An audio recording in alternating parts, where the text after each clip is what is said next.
محمد الشيبي طبعا الصغير يا ابني هيفضل صغير، عمر الصغير ما يكبر. انت لعيب جامد، لعيب كوره جامد، لكن مخك ده اللي موديك في داهيه. مخك من اول ما قال لك ان انت الماتش الاولاني تقول للمدرب ان انت ممكن ما تلعبش، الكلام ده ما اعلنش بس هو ده اللي واضح، ان انت ما تبداش الماتش عشان ما تسلمش على اللعيبه، ولما يحصل في الماتش التاني وتبدا الماتش فانت تسيب السلام الوطني شغال بعد السلام الوطني ما يخلص، وتمشي زيك زي الاطفال الصغيره اللي وقفت قدام لعيبه النادي الاهلي وقدام لعيبه بيراميدز حامل الكرات، وتمشي زيك زيهم. ده بيقول ان انت زيك زي حامل الكرات، بالعكس هم افضل منك، لان انت الجسم جسم بني ادم وراجل، والمخ مخ عيل وطفل.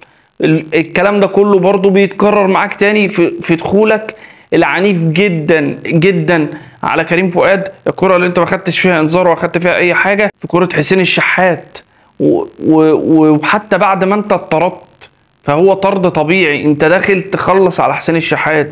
ما بقولش ان مالكش حق، انت ليك حق، بس النظام والقوانين واللوائح قالت ان هو ماتشين قليلين. يا عم قليلين، بس تخش على اللعيب تموته، انت داخل على اللعيب تخلص عليه.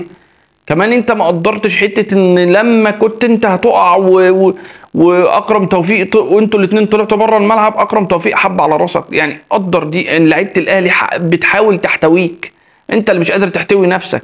تصرفاتك دي وبعد الطرد وانت رايح عايز تضرب حسين الشحات، هتستفاد ايه؟ ايه الاستفاده اللي هتستفادها؟ ايامك معدوده. هو انت كنادي انت لايق على النادي اللي انت بتلعب فيه، بس انت ايامك معدوده، طالت او قصرت زي ما النادي بتاعك هيخلص وهياخد فترته وهينتهي، فانت كمان هتاخد وقتك في النادي ده وهتنتهي، هتاخد وقتك في مصر وهتنتهي زي ما خدت وقتك في المغرب وانتهيت. لان مش كل حاجه كوره، في حاجه اسمها الشخصيات، الناس اللي تتحمل مسؤوليه. انت مش قادر تتحمل مسؤوليه. رضا سليم مغربي موجود في الملعب ولا اي حاجه، بيحوشك وبيحاول يسلكك من وسط اللعيبه. وليد الكارتي برضو مغربي وبيحاول يحوشك ويحاول يسلكك.